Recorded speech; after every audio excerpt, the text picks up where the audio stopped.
ഇത് മഞ്ഞക്കുപ്പായക്കാരുടെ പോരാട്ടത്തിന്റെ കഥയാണ്. ബ്ലാസ്റ്റേഴ്സിന്റെ മുഖച്ഛായ മാറ്റിമറിച്ച എന്ത് മാറ്റമാണ് തോമസും പുരുഷവും ബ്ലാസ്റ്റേഴ്സിൽ കൊണ്ടുവന്നത്? നിലവിൽ നമ്മുടെ ടീം വളരെ ഒത്തിണക്കത്തോടുകൂടി കളിക്കുന്നുണ്ട്, പ്രത്യേകിച്ച് നമ്മുടെ ഡിഫൻസീവ് യൂണിറ്റ്. സ്റ്റഹറെ ഉണ്ടായിരുന്ന സമയത്ത് കേരള ബ്ലാസ്റ്റേഴ്സ് ചെയ്തിരുന്ന ഏറ്റവും വലിയ മണ്ടത്തരം എന്നത് ബ്ലാസ്റ്റേഴ്സ് ഹൈലൈൻ കീപ്പ് ചെയ്ത് കളിച്ചു എന്നത് തന്നെയാണ്. ഒരു പരിധിവരെ സ്റ്റഹറ ചെയ്തിരുന്ന ഏറ്റവും വലിയ മണ്ടത്തരം എന്നത് ഈ ഹൈലൈൻ കീപ്പ് ചെയ്ത് കളിച്ചു എന്നത് തന്നെയാണ്. മിലോസ് ഡ്രിൻസിച്ച് പോലെ പേസ് കുറവുള്ള താരത്തിന് ഒരിക്കലും ഹൈലൈൻ കീപ്പ് ചെയ്ത് കളിക്കുവാൻ സാധിക്കുകയില്ല. ഒരു കൗണ്ടർ അറ്റാക്ക് കഴിഞ്ഞാൽ അതിനെ തടുത്തു നിർത്തുവാൻ അല്ലെങ്കിൽ അതിനെ ഓടി കവർ ചെയ്യാനായിട്ട് മിലോസ് ഡ്രിൻസിച്ചിനെ സാധിക്കാറില്ല. എന്നാൽ ഈ ഒരു കാര്യം മനസ്സിലാക്കി അതിനു വേണ്ട കാര്യങ്ങൾ ചെയ്യുവാൻ സ്റ്റഹറയ്ക്കും സാധിച്ചിട്ടുണ്ടായിരുന്നില്ല. അത് തന്നെയായിരുന്നു കേരള ബ്ലാസ്റ്റേഴ്സിന്റെ തോൽവികളുടെ പ്രധാന കാരണവും. സ്റ്റഹറയുടെ അറ്റാക്കിംഗ് പ്ലാൻ ഇങ്ങനെയാണ്: ലൂണ, നോവ തുടങ്ങിയിട്ടുള്ള താരങ്ങൾ മുൻപോട്ട് പോയി അറ്റാക്ക് ചെയ്യുമ്പോൾ അവർക്ക് സപ്പോർട്ടായിക്കൊണ്ട് ഡിഫൻസീവ് താരങ്ങളായ മിലോസ് തുടങ്ങിയിട്ടുള്ള താരങ്ങൾ കൂടുതൽ അഡ്വാൻസ് ചെയ്ത് നിൽക്കുന്നു. ഈ ഒരു രീതിയിൽ കളിച്ചു വന്നിരുന്ന കേരള ബ്ലാസ്റ്റേഴ്സിന്റെ കളിശൈലിയിൽ ഏറ്റവും കൂടുതൽ മിലോസ് ഡ്രിൻസിച്ച് ഓപ്പോസിഷൻ ഹാഫിലേക്ക് കയറി നിൽക്കുന്നതായിട്ട് നമ്മൾ പലതവണയും കണ്ടിട്ടുണ്ട്. എന്നാൽ അതുപോലെ തിരിച്ചിങ്ങോട്ട് വരുവാൻ മിലോസിന് സാധിക്കാറില്ല. സ്റ്റഹറെ പുറത്താക്കിയതിനു ശേഷം കേരള ബ്ലാസ്റ്റേഴ്സിൽ കൊണ്ടുവന്ന ഏറ്റവും വലിയ മാറ്റം എന്നത് ഹൈലൈൻ എടുത്തു മാറ്റി എന്നത് തന്നെയാണ്.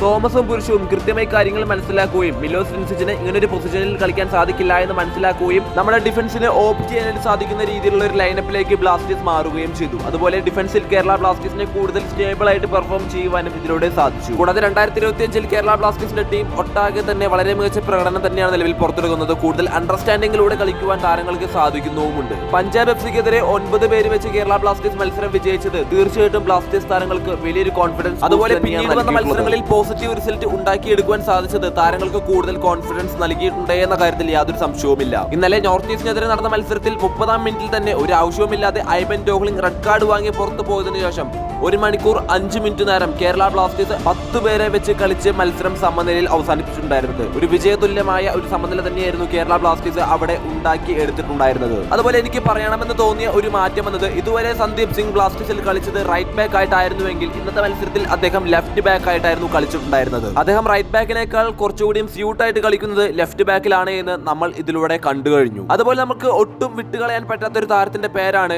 ഹീറോ ഓഫ് ദി മാച്ച് ആയ കോറു സിംഗ്. വെറും 17 വയസ്സ് മാത്രമാണ് കോറു സിംഗിന്റെ പ്രായം വരുന്നത്. അദ്ദേഹത്തിന്റെ ഏജും അദ്ദേഹത്തിന്റെ പ്രകടനവും ഒട്ടും യോജിച്ചു പോകുന്നില്ല.